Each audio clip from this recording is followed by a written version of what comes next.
Hablemos de los sistemas, ¿no? ¿Tú cómo ves el sistema de un sistema biofloc en el caso de larvas? A ver, ese es un tema que hay que disectarlo un poquito. Cuando se habla de un sistema bioflow, yo creo que hay que empezar por conceptualizarlo y saber qué significa eso. Te enfrentas a una situación de producción, digamos un tanque de agricultura, una piscina, ¿no? Cualquier sitio donde estés produciendo. El principal problema que vas a tener se llama amonio, una forma nitrogenada, que es producto del metabolismo de la proteína. Tienes que alimentar a los animales con ciertos niveles de proteína para poder lograr la carne que buscas, pero el proceso metabólico genera amonio en los tanques.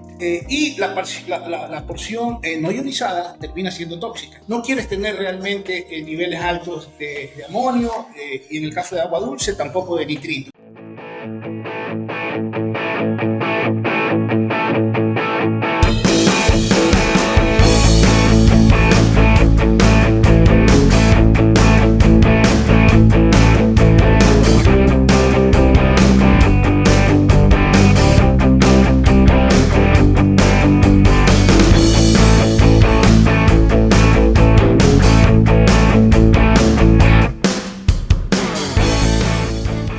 Buenos días, buenas tardes, buenas noches.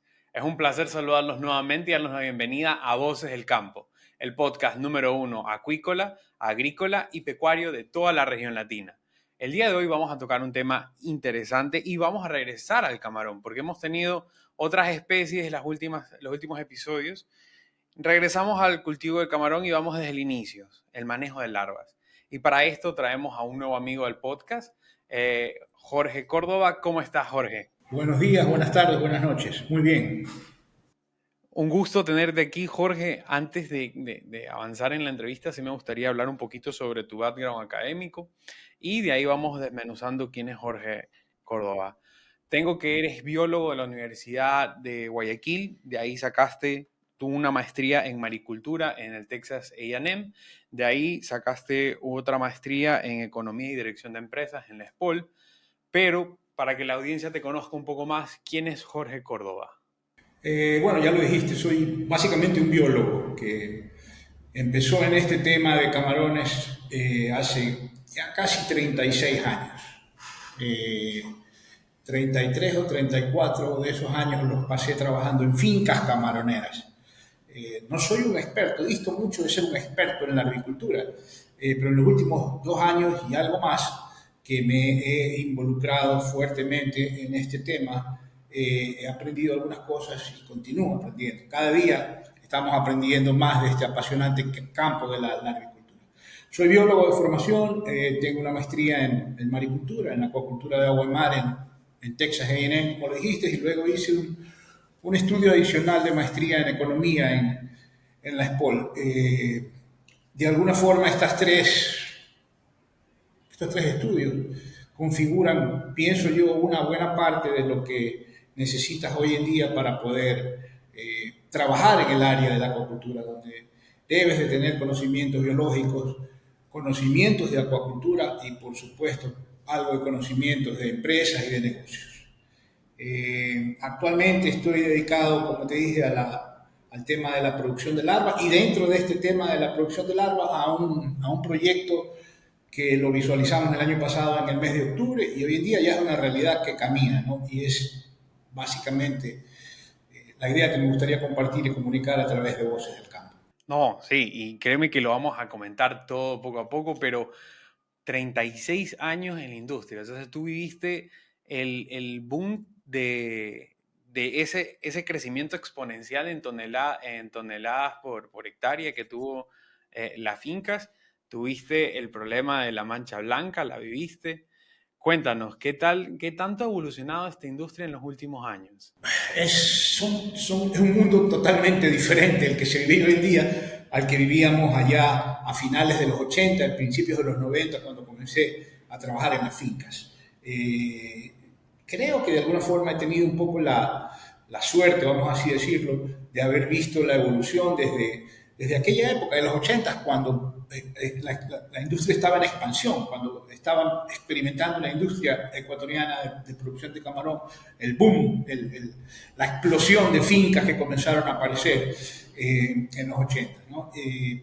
Luego, a continuación, a renglón seguido, ya en la década de los 90, una vez que ya estaban posicionadas algunas empresas en esa época, habían ya algunos grupos grandes que comenzaban a destacarse, pues tuvimos la famosa década de las patologías. La década de los 90 fue la época, desde el día 1 hasta el último día, en que tuvimos una gran cantidad de procesos patológicos afectando la producción en fincas. Y por supuesto la cereza del pastel fue el virus de la mancha blanca, allá en el año 99-2000. Experimentamos en esa época al menos dos fenómenos del niño que en esa época marcaban una diferencia en los niveles de producción. Y a continuación, o a partir de la llegada de mancha blanca, surge una nueva acuacultura de camarón en Ecuador, una industria que comenzó a madurar de una forma acelerada. Hoy en día, 20 años después del año 2000, más de 20 años después, lo que tenemos es una industria que ha aprendido sobre la marcha de una forma impresionante. Y esto es algo que creo que es importante señalar, allá en el año 2000 la industria no desaparece, básicamente gracias al empuje, al amor a la actividad, al esfuerzo, al optimismo, como quieras llamarlo, de un grupo de empresarios que estaban ya inmersos en el negocio y que no se rindieron. El día, o los meses, o el año en que llegó la mancha blanca, realmente el tema fue caótico, devastador, estábamos liquidados.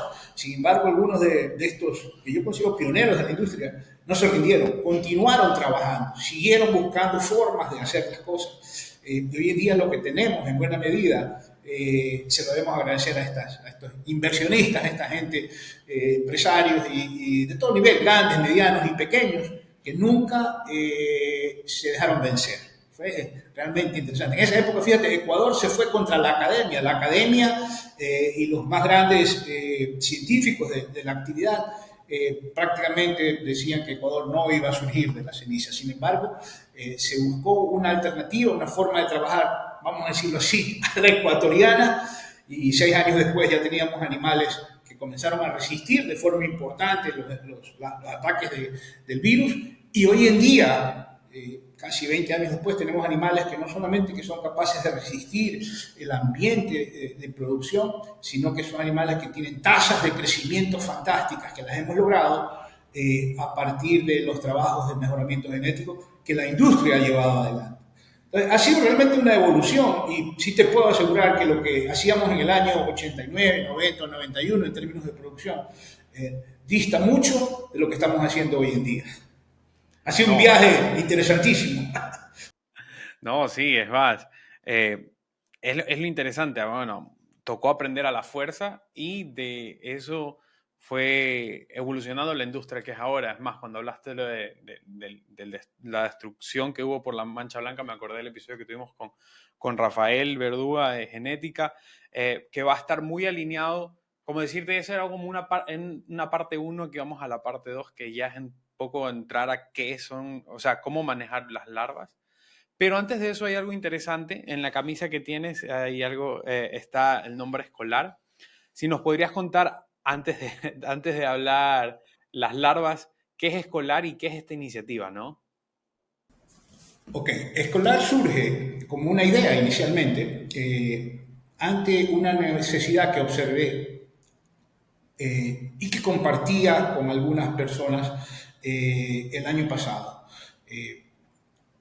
La industria de producción de larvas en Ecuador, la gente dedicada a producir larvas, la larvicultura, el manejo de los tanques de larvicultura hoy en día, está en manos de técnicos que han trabajado en la industria por muchísimos años, gente con muchísima experiencia, gente de altísima capacidad en términos de toda la experiencia que han acumulado.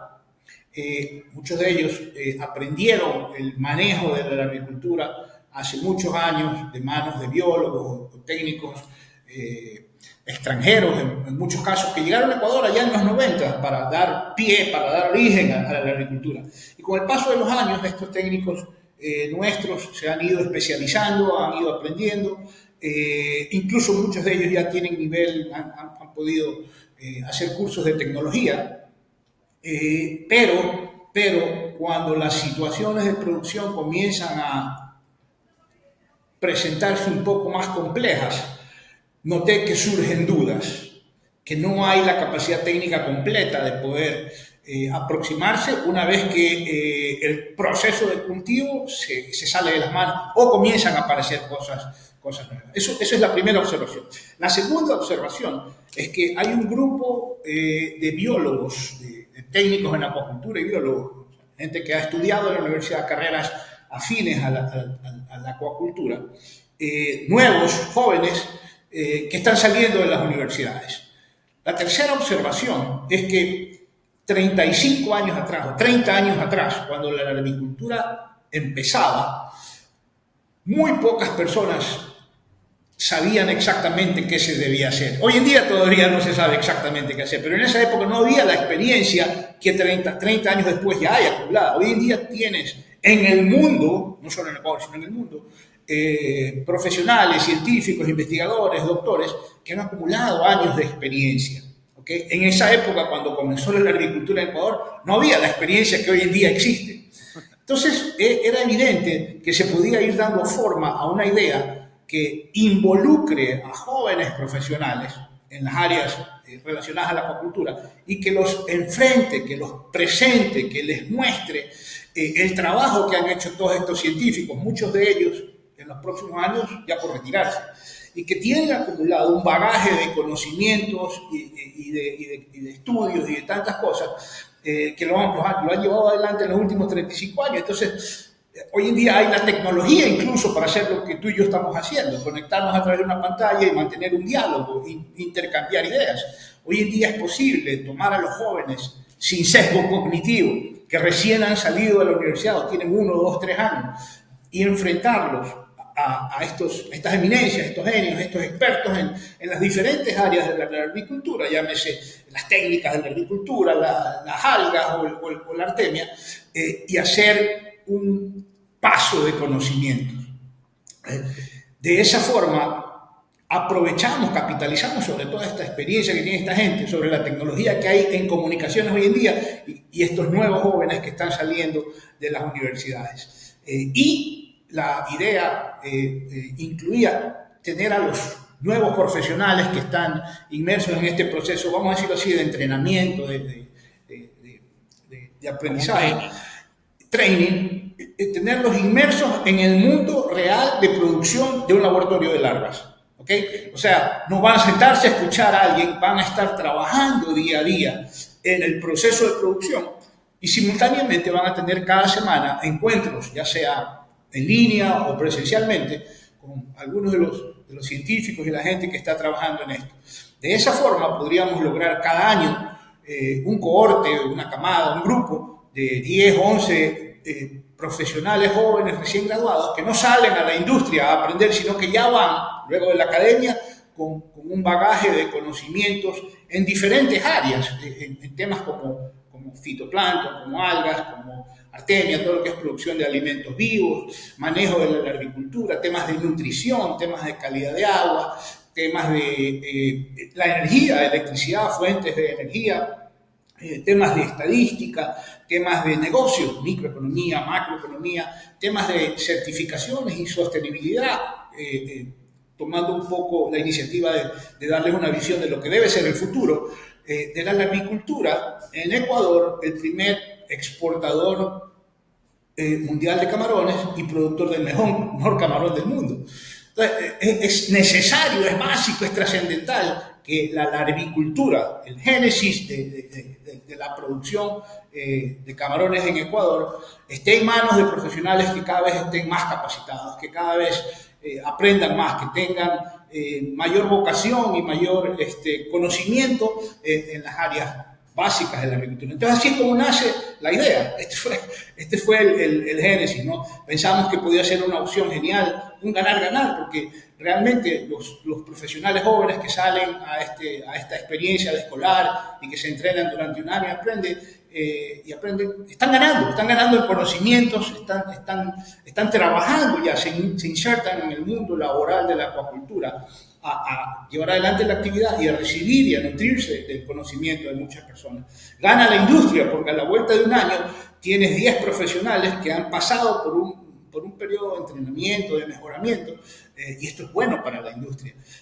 Gana el producto, la calidad de nuestro producto, porque el mundo debe saber que aquí en Ecuador se están profesionalizando a aquellos profesionales, valga la redundancia, que van a tener en sus manos el manejo de la agricultura y el manejo de procesos de producción en etapas iniciales, con certificaciones, con sostenibilidad. Es decir, es realmente una idea que le produce un efecto ganador a todos los que se involucran. Así nació la idea, ¿no? Créeme que lo comparto bastante. Es más, cuando creamos el podcast, la idea fue entrar de lleno a la divulgación y descentralizar tanto las universidades o los congresos, porque no todos los productores pueden entrar a una universidad o tienen la oportunidad. Y desde ahí se entró y la idea es en conocer más espacios donde puedas encontrar y capacitarte.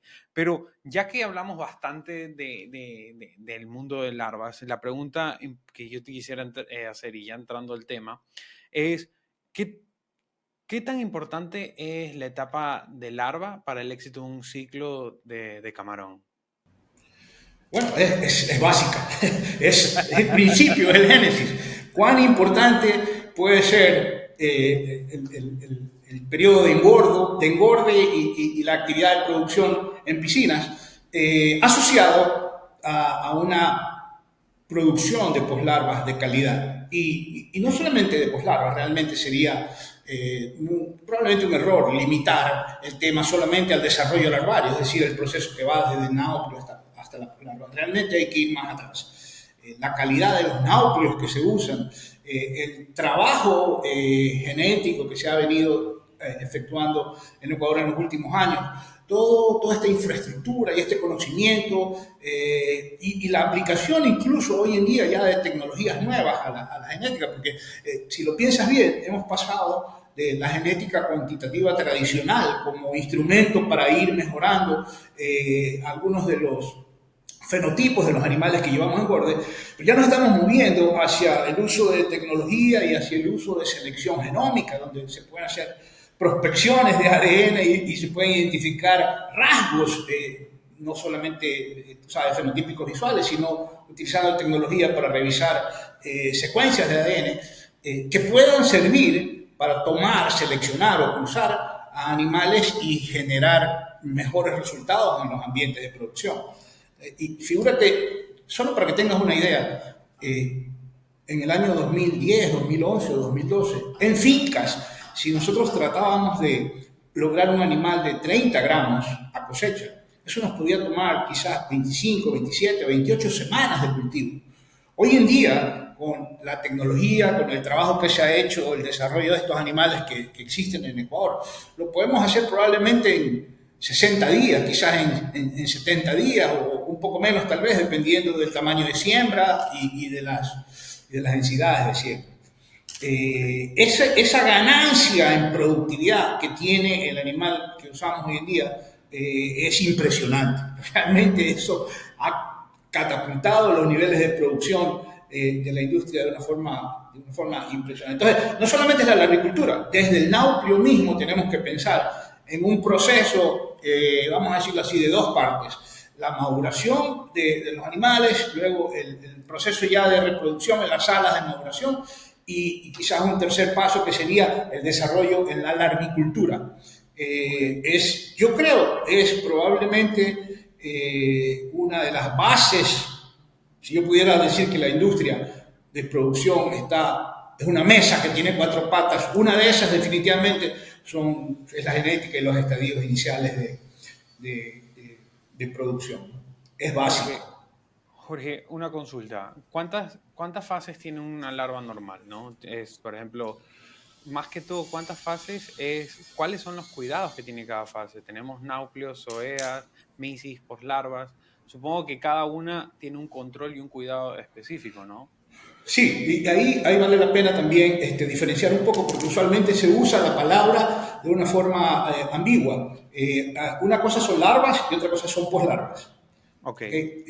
El proceso en el que está inmerso escolar, en este caso, es un proceso que va desde la toma de náucleos y la siembra del nauprio en los tanques de la agricultura, y luego el seguimiento de los cambios morfológicos que sufren los animales, pasando por los 3 estadios de zoea, 3 estadios de misis y llegando luego a poslarva, ¿no? Y manteniendo los animales en ya los estadios de poslarva, es decir, ya no son una larva, ya son una poslarva, hasta los tamaños usuales de movimiento de los animales ya de los tanques a las piscinas, a los precriaderos, ¿no? Entonces, lo que Escolar hace es básicamente el trabajo y el desarrollo, el seguimiento y la infraestructura de desarrollo de los nauplios hasta poslarva. Eso es lo que hace, esas son las fases en las que estamos trabajando con los escolares hoy en día.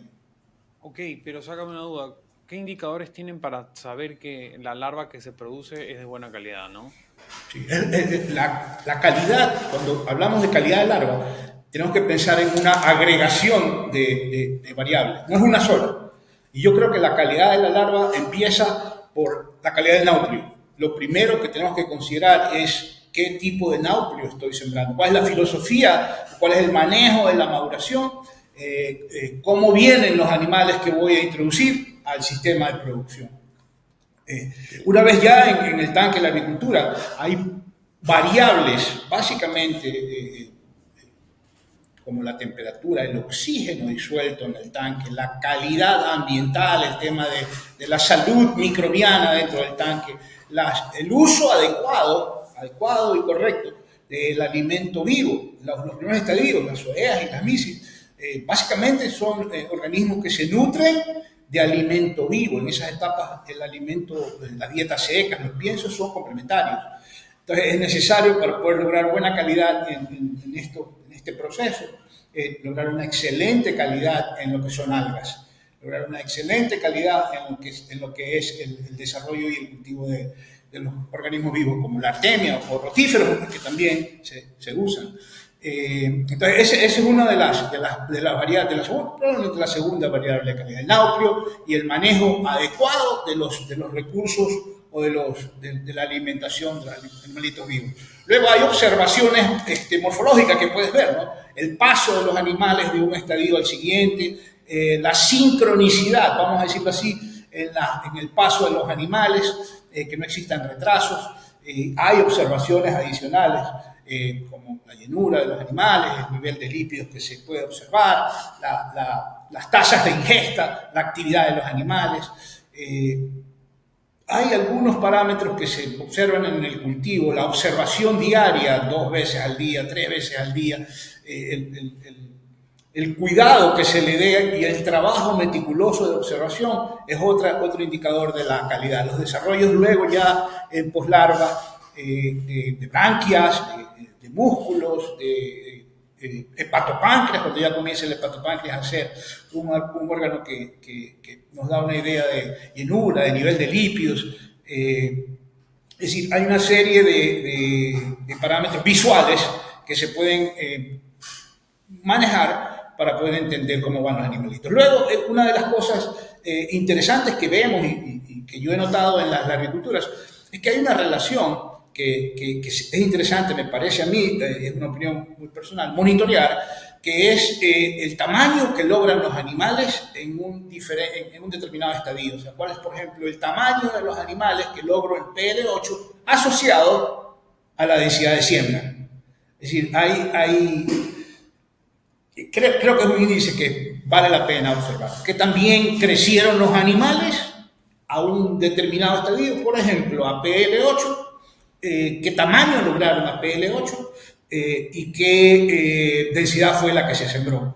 Hoy en día hay tecnología y existe ya aplicaciones inteligentes para poder monitorear índices como la dispersión de tallas, el coeficiente de variación, por ejemplo, el cociente de la desviación estándar contra la media, para poder determinar la estructura poblacional, vamos a decirlo así, para poder determinar los niveles de uniformidad. Y en muchas ocasiones es posible asociar estos niveles de uniformidad en las poslarvas a temas de la dieta, a qué tan bien o mal se administró la dieta, a mejoras en la calidad de la dieta. Es decir, hay cada vez más formas de determinar, al menos visualmente y morfológicamente, cómo van los animales, la actividad de los animales, cuán activos están, el nivel de natación. Hay el nivel de movilidad, hay pruebas que se han venido haciendo durante muchos años de sacar a los animalitos y ponerlos en agua dulce y regresarlos. Es decir, hay una sumatoria de variables que te pueden dar una idea de la calidad de los animales. Pero mira, Principalmente, yo creo que lo que pienso que es más adecuado para observar la calidad de una población que se cosecha tiene que ver con la infraestructura de los laboratorios. Cuando se observa la infraestructura, cuando uno se da cuenta de que el laboratorio tiene una infraestructura adecuada y que la gente que está produciendo en ese laboratorio no está peleando ni batallando con el sistema y que tiene densidades de siembras que fluyen en términos de la metamorfosis de los animales de forma muy sencilla, creo que eso da una idea de que la calidad final de ese animal es buena. pero mira, has abierto varios frentes de batalla. Tocaste el tema de genoma, que ya lo tocamos en un episodio pasado que va a estar en la descripción. Alimentación, dispersión de tallas y digamos que infraestructura, ¿no? Vamos primero con alimentación porque me pareció súper interesante. La industria ha cambiado bastante desde que cuando recién entraste a como estamos ahorita, ¿no? Y al mismo tiempo te pregunto, ¿qué tanto ha cambiado la alimentación en larvas? Básicamente, la alimentación en larvas, en estos estadios, conceptualmente es la misma. Estos organismos necesitan para llevar adelante sus primeras fases, zoeas y misis, básicamente de alimento vivo. A pesar de que se pueda hablar de que se pueda reemplazar y todo, realmente todavía no existe, hasta donde yo conozco, la capacidad de reemplazar una buena calidad y cantidad de algas para los primeros estadios y luego una buena cantidad y calidad de alimento vivo, de artemias básicamente, para los estadios que van después de soya 3. Es un animalito que no solamente tiene una metamorfosis observable visualmente, enzimáticamente estos organismos están cambiando. En 6 días o 7 días hay cambios enzimáticos muy importantes. Los expertos lo dicen, hay zonas donde se están produciendo cierto tipo de enzimas en los estadios de soya, lipasas básicamente, que luego migran hacia lo que ya es un hepatopáncreas y hay una secuencia siguiente de producción ya no de lipasa, sino de tripsina. El animalito va de ser un bebedor, vamos a decirlo así, un bebedor de agua con algas en los primeros estadios a un cazador para los primeros estadios, quizás en la PL1. ¿Okay? Entonces es una dinámica fisiológica en poco tiempo muy interesante y es necesario estar pendientes de eso. Los requerimientos nutricionales de las poslarvas en términos, por ejemplo, de demanda de aminoácidos no se conocen. Es complejo el tema, por ejemplo, de alimentar zoeas con particulados, con piensos, con alimentos, pues necesitas alimentos muy chiquitos, muy finitos, ¿okay? Y lograr un alimento muy particulado es difícil, lixidia mucho, por eso lo básico ahí son las algas. Entonces, las algas se han usado y se seguirán usando. Se usaron hace 30 años cuando comenzaron a hacer la agricultura, necesitaban algas. Y hoy en día también. No, cuando tú tienes problemas o cuando hay problemas en los primeros, en las zoeas con algas, tú tienes un cultivo que no va a ir bien. Entonces, eso no ha cambiado. Lo que sí ha cambiado es que hoy en día existen, por ejemplo, en el caso de algas, existen bioreactores, existen tecnologías para producir algas limpias, de manera muy estéril, de tal forma que la alimentación con algas no lleve o disminuya o minimice las posibilidades de que las algas sean un vector de bacterias, por ejemplo, ¿no? O sea, es necesario el alimento vivo, pero es complejo, porque es muy fácil que se transforme en un vector de bacterias y de problemas hacia los tanques. Hoy en día hay mejores capacidades, gracias a la tecnología, de producir tanto algas como artemia con tecnologías más limpias, mucho más limpias. Toquemos en la parte del bioreactor, ¿no? ¿Es común ver en un laboratorio bioreactores de algas? Porque la No, verdad todavía que... no. En los laboratorios más grandes, en los que están en mayor producción, ya están incorporándose bioreactores para el proceso. Muchos de los laboratorios medianos, pequeños, no los tienen. Es una inversión adicional. Y en muchos casos probablemente sea mucho más conveniente simplemente comprar. En el mercado hay disponibilidad de algas de bioreactores para poder ser administrada, al menos en los primeros estadios, ¿no? En SOEA 1, quizás hasta SOEA 2. En términos de costo-eficiencia, yo creo que vale la pena usar este tipo de tecnología y estas algas viniendo de bioreactores, sobre todo para el primer estadio, la SOEA 1. Creo que es muy, muy importante poder tener un alimento vivo tipo algas que venga de un sistema de producción estéril y bien manejado. Parece que eso es clave. Pero, bueno. Y luego en lo que tiene que ver con artemia, también han habido, es la misma artemia, pero hoy en día hay mejorías, hay nuevas técnicas de cosechar artemia. La verdad es que eso ha cambiado bastante, ¿no? Hay algunas empresas ahí que tienen algunas tecnologías buenas y también en muchos de estos casos tú puedes comprobar que la artemia que se usa es bastante limpia, es bastante libre de patógenos. Entonces, a pesar de que sigues usando algas y artemia, la calidad en general de los productos que tienes hoy en día, gracias a la tecnología, creo que es superior. Bueno, es que también una industria que estuvo por lo menos una década azotada por patógenos trata de que el alimento sea lo más ascético posible. Y ahí tengo una pregunta. Hay muchas compañías, no hablemos de nombres comerciales, pero hay muchas compañías que venden alimento líquido para en este caso, de todos los estadios de las larvas. ¿Tú cómo los ves?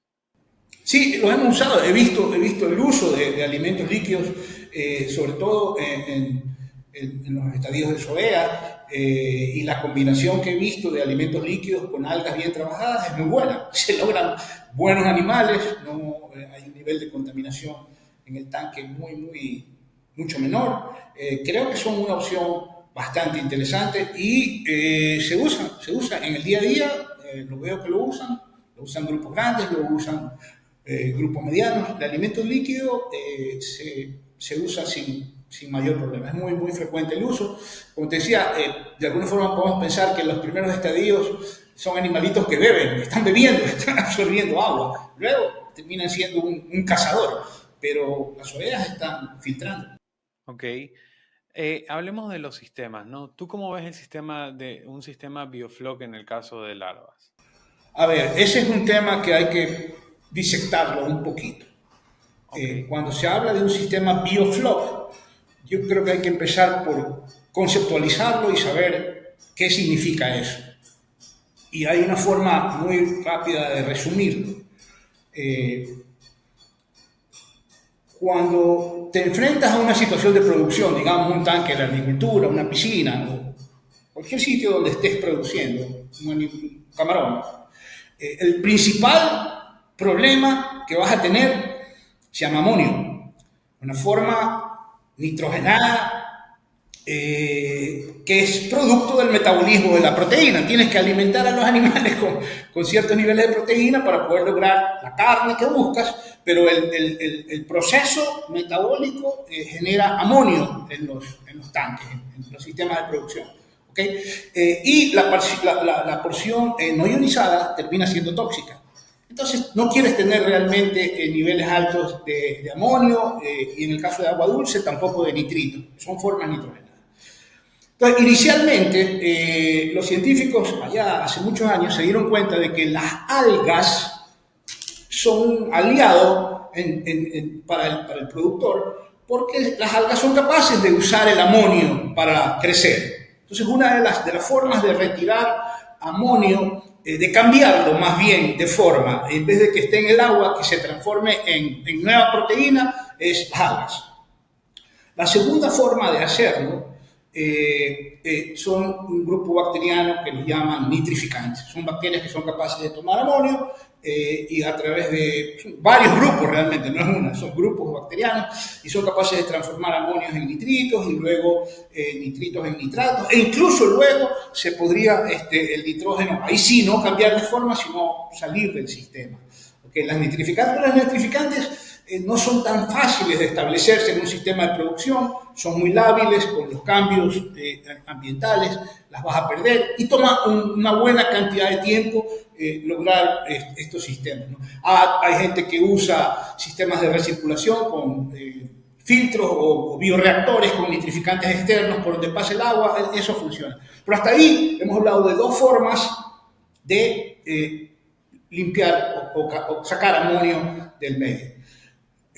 Hace muchos años, no sé cuántos, algunos científicos se dieron cuenta de que cuando había un nivel de amonio importante en los sistemas de producción, si ellos comenzaban a adicionar fuentes de carbono, por ejemplo la melaza, muy común, lo que estaba sucediendo cuando hacían esto es que estaban activando bacterias heterotróficas que al llegar el carbono eran capaces de utilizar el amonio, el residuo metabólico de las proteínas, y transformarlo en nueva proteína mediante un crecimiento del tipo heterotrófico, ¿okay? Y esto se daba o ocurría en sistemas que tenían mucha aireación, necesitas tener la sopa, el aire, ¿okay? Entonces la combinación de la presencia de un nivel importante de amonio, el aporte de carbono y la aireación termina logrando en el agua, en el sitio, en el ambiente donde estás, una acumulación de basuras, de excrementos, de algas, los famosos flóculos. ¿Okay? Si los flóculos se hacen muy grandes, se van a ir al fondo y te van a deteriorar la calidad ambiental, por eso necesitas aireación. Pero cuando tú lo piensas bien, si tú tienes en un tanque o en un sistema de producción tres formas de solucionar el problema del amonio, es decir, las algas, las nitrificantes y algún aporte de carbono presente con aireación, tú tienes tres rutas metabólicas y tienes la competencia por estas tres rutas metabólicas por el amonio. Entonces, realmente decir que tengo un sistema de bioflow significa que estoy trabajando con una adición de carbono, significa que tengo aireación en el medio y que no tengo a ninguno de las otras dos rutas metabólicas presentes. Porque de otra forma lo que tienes es un sistema mixotrófico, donde las tres formas de metabolizar amonio están ocurriendo. ¿Okay? Ahora, estos sistemas, vamos a decirlo así, bioflow, semi-bioflow, se han venido usando no solamente realmente en la agricultura, es nuevo, pero se comenzaron a usar en piscinas de engorde, ¿verdad? Donde se comenzó a trabajar con este concepto de adición de carbono. Luego se pasó, realmente no sé cuál fue primero, pero también se usó mucho en la producción de juveniles. ¿Okay? De hecho, en Texas, en la zona donde yo pude estudiar la universidad, había ya gente trabajando en el desarrollo y en la producción de camarón usando sistemas de bioflow, pero no era la agricultura, era engorde, un proceso de producción de juveniles, vamos a decirlo así, de juveniles, ¿no? En cuyo caso es súper interesante el tema porque se pueden diseñar sistemas de recirculación, se puede trabajar iniciando el cultivo generando o estimulando la formación de flóculos y de sistemas de bioflow, y luego esta agua, una vez que es posible suspender las adiciones de carbono, el agua se transforma en agua madura, agua con una capacidad de nitrificación impresionante. Entonces, es todo un mundo en el que se puede trabajar. Ahora, ¿se puede usar este concepto en el proceso de la agricultura desde que siembro el nauplio? Todavía no está probado. ¿Okay? Todavía no está probado. Yo creo que lo que es probable que se pueda hacer, y ojalá lo podamos probar en algún momento en escolar, es utilizar agua madura que venga de un proceso que inicia con aportes de carbono y termina logrando un agua madura con un poder de nitrificación importante y que pueda servir para inocular, por usarla como inóculo, una parte de todo el agua que se use para sembrar náuplios.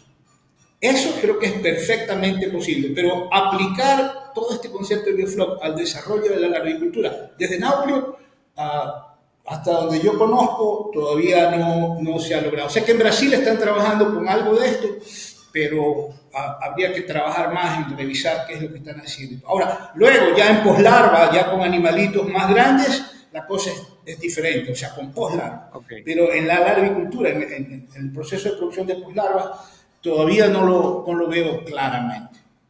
Ok, o sea, bueno, sí, lo tenía porque lo había googleado, que algunos lugares ya estaban como que aplicando este sistema de biofloc para larvas. Pero ok, yo creo que ya tomamos bastante el tema de alimentación, me gustaría tocar el tema de infraestructura que tocaste y asociarlo bastante a lo que es la bioseguridad, ¿no? Porque los laboratorios, digamos que es la base de las toneladas que vas a sacar por la camaronera. Pregunta, ¿qué prácticas de bioseguridad aplican para que un laboratorio esté bien manejado? Ok, esta es una parte que también he notado, es súper importante, la infraestructura. Lo último que quiere un técnico de producción de acuacultura o de lo que sea es tener que batallar con el sistema. ¿Okay? Si vas a batallar con el sistema, eso no es costo efectivo, eso es una pérdida de tiempo. Realmente los Sí, sistemas tienen que ser diseñados para que sean muy fáciles de manejar. Debe haber mucha lógica, mucha coherencia en el diseño de los sistemas de producción. Es muy común. Y no solamente en la agricultura, probablemente ocurre en maduraciones y en fincas. Es muy común ver como un mal diseño tiene como consecuencia un sistema de producción complejo, un sistema de producción que da problemas, que siempre hay que estar haciendo cosas fuera de la norma o fuera de la lógica, simplemente porque hay un diseño conceptual errado. ¿Okay? ok, Y eso en la agricultura también lo he visto. ¿No? Formas de tanques, capacidad de tener adecuada temperatura, aireación adecuada y quizás hasta capacidad de poner oxígeno en los sistemas, tomas de agua adecuadas, eh, capacidad de efectuar recambios en los tanques de la agricultura una vez que ya tienes poslarva o lo que sea, con la suficiente cantidad de agua a temperaturas adecuadas. La capacidad de sostener temperaturas estables. Es decir, hay un sinnúmero de variables que no tienen nada que ver con el organismo, con la biología de los animalitos que vas a poner en el sistema de cultivo, sino que tienen que ver con el diseño y la infraestructura. Yo he podido observar que las producciones más exitosas, los laboratorios que veo con más éxito, son aquellos que tienen sistemas de producción no tanto complejos cuanto lógicos. Es decir, sistemas sencillos pero bien pensados usualmente producen biomasas más fácilmente y con mejor salud que algunas y a costo veces barato. sistemas muy complejos donde tienen algunas cosas un poco complicadas, pero que no necesariamente son cosas que las pueden manejar o las conocen. Es algo que he visto usualmente. Entonces la infraestructura es clave. Segundo, el tener buenos equipos. Es decir, tienes que tener un equipo y tienes que tener uno de backup y otro más de backup. Porque no sabes en qué momento se va a ir Se la te va la luz luz. y el generador no prende. Entonces tienes que tener otro. ¿Sí me explico? Entonces, el diseño es clave, pero la infraestructura, la capacidad de equipo, es una buena inversión, tener buenos equipos para que tu sistema no te falle en la mitad del cultivo. La gente que tiene este tipo de previsiones, creo que les va un poquito Y, mejor. ¿No? y es Y, triste lo que es dices. una pérdida terrible la que puedes tener. La otra observación que yo tengo en cuanto a lo que veo en los laboratorios y todo, tiene que ver con el orden a la hora de trabajar. Ok, Hay personas, técnicos que manejan los laboratorios que tienen una forma muy ordenada y sistemática de llevar adelante el proceso de producción. Tú lo puedes notar desde que entras al laboratorio y comienzas a ver el orden que existe en todos lados. ¿Okay? Esto de aquí se puede asociar a gente a la que le va mejor. Cuando hay algún nivel de desorganización en lo que tú observas físicamente al llegar a un laboratorio, es muy probable que notes que los niveles de producción o la calidad de los animales tienen mucho más variabilidad. Entonces, ahí hay tres aspectos que no tienen nada que ver con la parte biológica, pero que basados en lo que yo he observado son importantes. La infraestructura, que sea lógica, que tenga coherencia, la calidad de los equipos y la cantidad para poder resolver emergencias, y luego el orden con que observas que trabajan en los laboratorios. Hay laboratorios en los que hay muy buenos ejemplos de esto. Pero sabes que hay dos temas que tocaste interesantes. Tipo de aireación. ¿Cuál es la aireación ideal para un laboratorio de larvas, ¿no? Claro, bueno, tradicionalmente lo que se ha usado han sido blowers, estos equipos eléctricos que son capaces de comprimir aire e inyectarlo. La forma como tradicionalmente se ha trabajado en la aireación en los tanques tiene que ver con tuberías, con pequeños huecos por donde sale una burbuja de aire que viene el blower y dicen los muchachos, revienta, ¿no? ¿Verdad? Entonces, hay una tendencia a pensar que la profundidad del tanque no tiene que ser exagerada de tal forma que haya una buena aparición de los volúmenes de aire que vienen del fondo hacia la superficie. La forma del tanque también, hay algunos que hacen relación al hecho de que no sea muy profundo, sea un poquito más ancho. No hay un estudio que yo conozca que relacione las características físicas del tanque y la capacidad de aireación que tiene con resultados de producción. Hay alguna variabilidad en lo que yo escucho, pero hay un consenso de alguna forma entre la gente que trabaja en la agricultura que hablan de que son necesarios 10 caballos de aireación para 100 toneladas de agua. Que con eso las cosas caminan muy bien. Hay gente que usa un poco menos. Es difícil encontrar a alguien que use algo más. La recirculación y el uso de inyectores tipo Venturi, por ejemplo, para sistemas de la agricultura es algo que tiene mucho potencial, pero que todavía no se ha implementado. Porque cuando lo revisas bien, la agricultura en general repite los patrones de hace muchos años. Claro. Todo el mundo sigue trabajando más o menos de la misma forma en términos de aireación. Sin embargo, ya hay algo de tecnología que se está incorporando, sobre todo a los reservorios, a mejorar la disponibilidad de oxígeno en los reservorios y cada vez es más común, más frecuente, no en todos lados, pero sí se ve que los tanques tengan también capacidad de recibir inyección de oxígeno. Okay. Hay líneas de oxígeno ya para llegar. Siendo el oxígeno disuelto quizás el factor que te mantenga viva. Claro, que te mantenga un ambiente oxidado, que puedas mover, que puedas suspender partículas de alimento que puedan ser aprovechadas por los animalitos, que no se vayan al fondo, que no contamines los fondos con partículas que comiencen a producirte zonas anóxicas en el fondo, que mantengas la hidrodinámica necesaria y los niveles de oxígeno que necesites. Es lo que básicamente se hace y eso, como digo, no ha cambiado mucho. Creo que pueden venir cambios a futuro por el uso de estos nuevos posibles sistemas que todavía hay que probarlos, de poder extraer agua del tanque, limpiarla y regresarla, inyectarla de nuevo. Eso, sobre todo en estadios ya de poslarvas, podría ser interesante a futuro. Jorge, hay algo que sí me queda dando vueltas en la cabeza, que es el tema de patógenos. De todas las etapas que tiene, o todas las fases que tiene la larva, ¿dónde es más susceptible a que un patógeno pueda atacarlo? Mira, y en esto se ha avanzado bastante también gracias a la tecnología. Probablemente los patógenos más importantes o que más afectan o que tienen más importancia ¿sí? En este proceso de la agricultura son microbios, son bacterias. ¿Okay? Y yo lo pienso de esta forma. Cuando inicias la producción el día 1 en un tanque de la agricultura, tienes agua completamente clara, transparente, limpia. Y conforme van pasando los días, qué sé yo, 10, 8, 7, 12 días después, tienes un mundo microbiano altamente complejo dentro de ese mismo tanque que un día fue agua clara, y eso tiene que ver con los aportes de alimento, excretas y oxígeno y todo el manejo complejo que hay en el tanque. Hoy en día ya hay tecnología para poder hacer un seguimiento, un monitoreo de la salud microbiana del tanque. Ya se pueden estudiar la famosa microbiota de los tanques. ¿Okay? Entonces hay tecnología ya para no decir, es que hay una bacteria que me causó un problema, cuando probablemente la verdad sea de que los procesos patológicos en los tanques estén asociados a una pérdida de la diversidad microbiana. ¿Okay? Okay.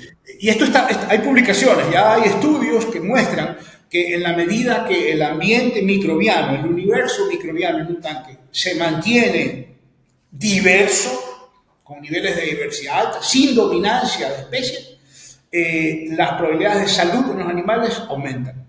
Los ambientes que pierden diversidad y que derivan hacia dominancia de ciertos grupos microbianos probablemente generen disbiosis en todo el ambiente. Entonces, el principal patógeno probablemente en los tanques de la agricultura tenga que ver con bacterias, ¿okay? Bacterias y grupos bacterianos que en un momento dado lleguen a tener dominancia. Y si se pierde la diversidad del tanque, esto ocurre.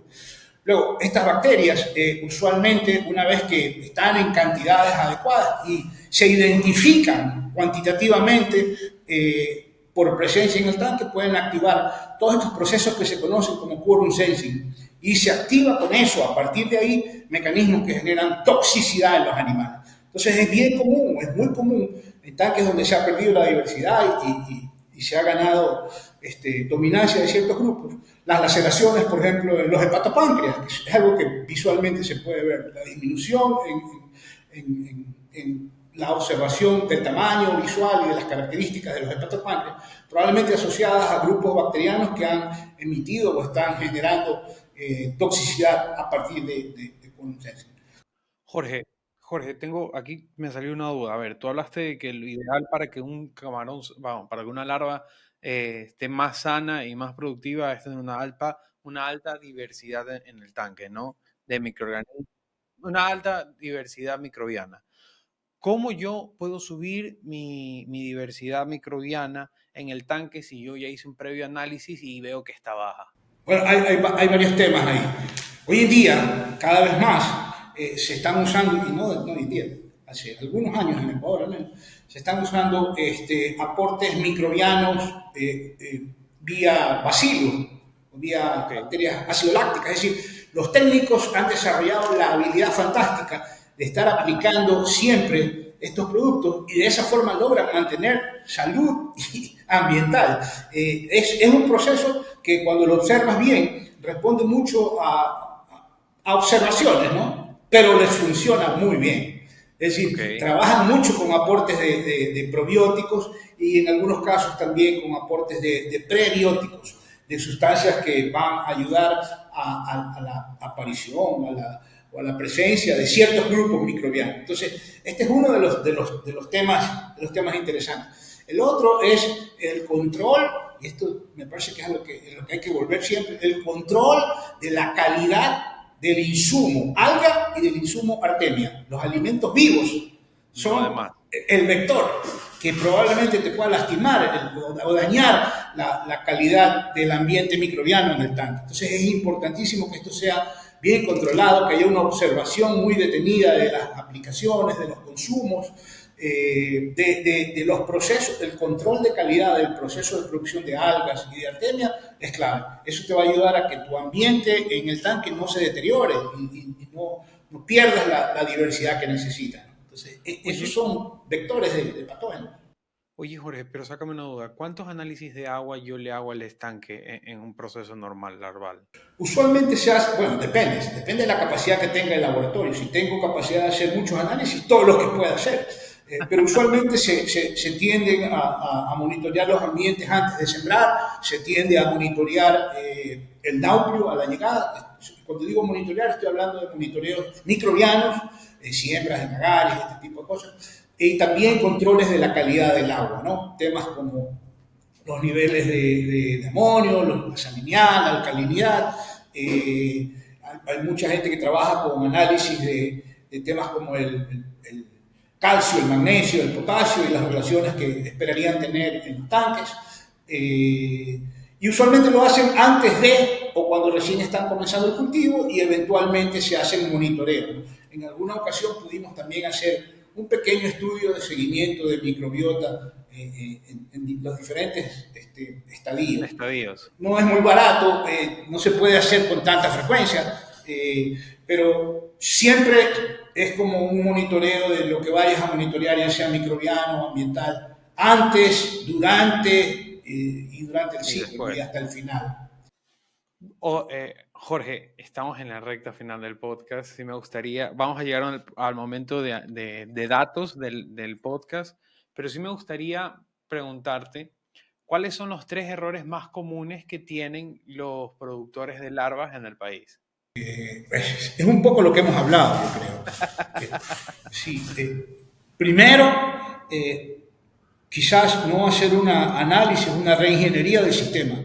Hay que estar seguros de que el sistema está bien diseñado, que el sistema responde a una lógica, de que los equipos que tengo son los adecuados, de que las líneas de aire, las líneas de agua, de que el sistema está bien diseñado. Eso quizás es uno de los que yo he observado.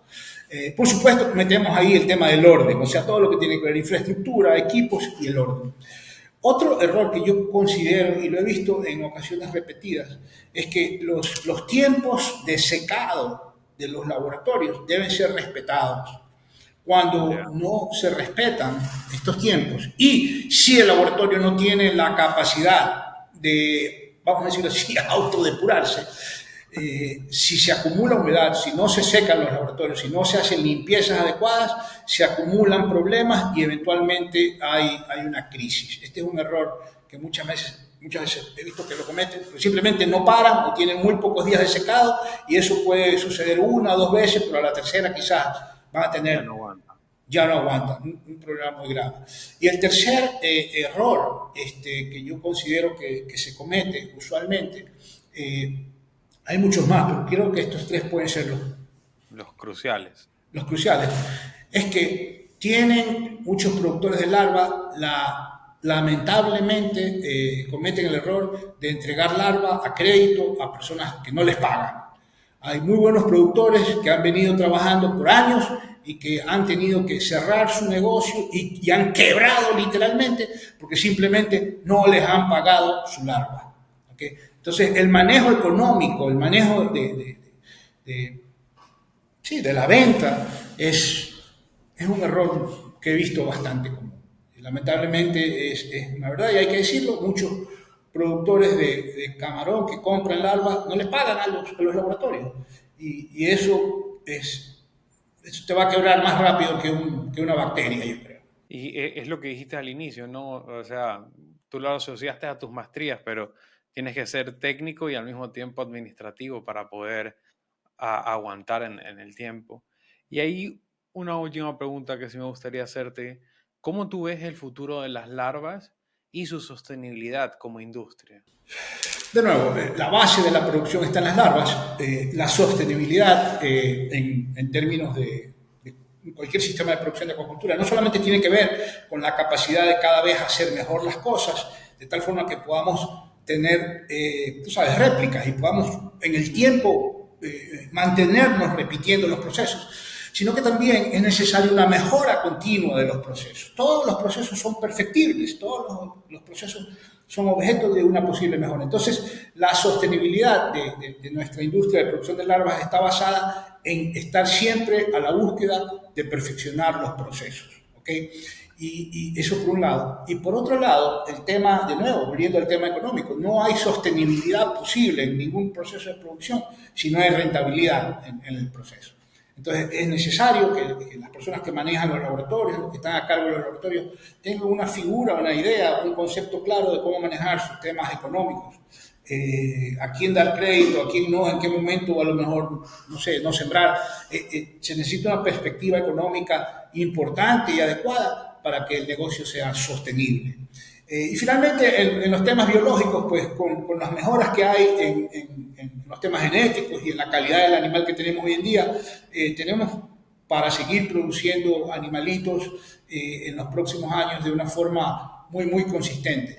Y no solamente porque la calidad del animal que tenemos hoy en día para la agricultura es mejor, es un animal que es más ávido a la hora de comer y crecer, sino que dado el impacto que tienen todas las mejorías genéticas que han logrado las maduraciones, el impacto que tienen en la productividad en las piscinas, entonces la demanda de poslarvas ha aumentado. Más alto. Porque hoy en día tiene ciclos de producción en engordo que son más cortos. Y eso significa que al estar estas fincas haciendo mayor rotación de capital, van a demandar más poslarvas. En la medida que tengamos animales que se vayan mejorando, en la medida que los procesos de producción se perfeccionen, en la medida que haya un manejo económico sano, yo creo que ahí está las posibilidades fuertes de que la industria de producción de larvas se mantenga sostenible, sea sostenible en el tiempo. Y esa es la idea para toda la industria. Jorge, un último mensaje que quisieras darle a estos nuevos camaroneros. Bueno, Escolar es el sitio de encuentro entre la experiencia acumulada en los últimos 30 años por científicos y profesionales y todo, y las nuevas generaciones, los biólogos, las biólogas, los acuacultores, las acuacultoras que están recién saliendo de la academia y que todavía son de alguna forma personas sin sesgo cognitivo, son papel en blanco. La Escolar intenta, y es lo que estamos, yo creo, logrando, capitalizar sobre esta posibilidad de mezclar la experiencia con los nuevos. Tal forma que la resultante sea un profesional mucho más capacitado cada vez para enfrentar los retos del futuro, ¿no? Gente que acoja la tecnología, que pueda buscar y usar la inteligencia artificial para encontrar información y que esté siempre caminando hacia perfeccionar y mejorar el proceso de producción de larvas. Eso es lo que la industria requiere. ¿Cómo te pudieran contactar, Jorge? Si quieren conocer más sobre Escolar o simplemente una consultoría o seguir el debate de larvas contigo. Hay muchas formas, pero lo más fácil quizás es LinkedIn. Está Escolar, está en LinkedIn, tenemos una paginita ahí, nos pueden pasar un mensaje y con gusto los atendemos. Una cosa que quisiera decirte, los escolares, la gente que está con nosotros entrenándose, va a estar hasta febrero. Tenemos 11 jóvenes profesionales que están hasta febrero. Ellos no nos tienen que pagar a nosotros, nosotros les pagamos, ellos ganan un sueldo por el trabajo que hacen. Tenemos ya carpetas y seguimos recibiendo carpetas de personas que quieran, jóvenes profesionales que quieran participar o ser candidatos para el próximo ciclo, que comenzará el próximo año en febrero. Y yo no puedo dejar que se cierre esta entrevista sin primero agradecerte y segundo agradecer también a Texcumar, a Aquatexa, porque si ellos no nos daban apertura a la idea, Escolar no sería lo que es hoy en día. Y también a Naturiza. Naturiza desde el primer día apoyó la idea. Acuérdate que nosotros tenemos un módulo de producción de larvas y sostenemos todo lo que se hace con la venta de la larva.